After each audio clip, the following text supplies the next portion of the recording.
সমস্ত নবীরা জান্নাতে যাওয়ার জন্য পাগল হয়ে গিয়েছে। সমস্ত নবীর যুগেও তুমি আল্লাহ উম্মতদেরকে তুমি পাঠাইছিলা, কিন্তু তারা উম্মতদের চিন্তা না করে তারা যার যার মতো জান্নাতে ঢোকার জন্য পাগল হয়ে গিয়েছে। ওগো আল্লাহ, আপনি আমার উম্মতদেরকে যদি আপনি জান্নাত না দেন গো আল্লাহ, আমি এই সিজদা থেকে আমি কখনোই উঠব না। আপনি যখন আমার উম্মতদেরকে জান্নাতে প্রবেশ করাইবেন তখনই আমি জান্নাতের মধ্যে পা রাখবো। তার আগে কোন নবীও জান্নাতে যেতে পারবে না, কোন সাহাবীরাও জান্নাতে যেতে পারবে না, কোন বেঈমানও জান্নাত তো আশাই করা যায় না। ঠিক কিনা জোরে বলেন। যুবক ভাইরা আমার, আল্লাহ রাব্বুল আলামিন দোয়া কবুল করে নিবেন। কিন্তু ভাইরা আমার, আমরাও তো আল্লাহর নবী, আল্লাহর নবীর উম্মত। ঠিক কিনা জোরে বলেন।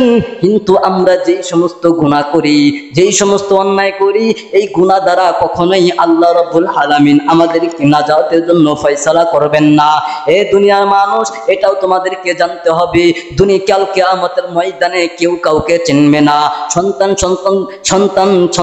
পিতামাতাকে চিনবে না, পিতামাতা সন্তানকে চিনবে না, স্বামী স্ত্রীকে চিনবে না, স্ত্রী স্বামীকে চিনবে না, মা বাবা তার মাকে চিনবে না, ভাই কখনো বোনকে চিনবে না, বোন কখনো ভাইকে চিনবে না। আল্লাহ রাব্বুল আলামিন বলেছেন, ওই কাল কিয়ামতের ময়দানে আমি কাউকে আমি চিনব না, আমি শুধু চিনব কার ঈমানটা আছে। যার ঈমান আছে সেই হবে আমার জান্নাতের অধিবাসী।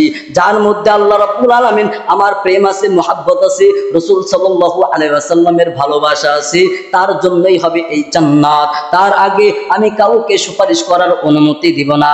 কিন্তু আল্লাহর নবীর একটা হাদিস আছে, দুনিয়ার মানুষ, দুনিয়ার বুকে যারা ঈমানদার, আল্লাহ রাব্বুল আলামিন তাদেরকে অনুমতি দিবেন। আল্লাহ রাব্বুল আলামিন এটাও বলেছেন, ও দুনিয়ার মানুষ ভালো করে শুনে নাও, আমি আল্লাহ রাব্বুল আলামিন যাকে অনুমতি দিব সেই অনুমতি পাবে সুপারিশ পাওয়ার জন্য। দুনিয়ার কোন নবীকে আমি সুপারিশ দেব না, আমি অনুমতি দিব না তোমার উম্মতদেরকে সুপারিশ করে তুমি জান্নাতে চলে যাও। কোন নবীকে দিবে না, শুধু জনাবে মুহাম্মদ রাসূলুল্লাহ সাল্লাল্লাহু আলাইহি ওয়াসাল্লামকে দিবেন।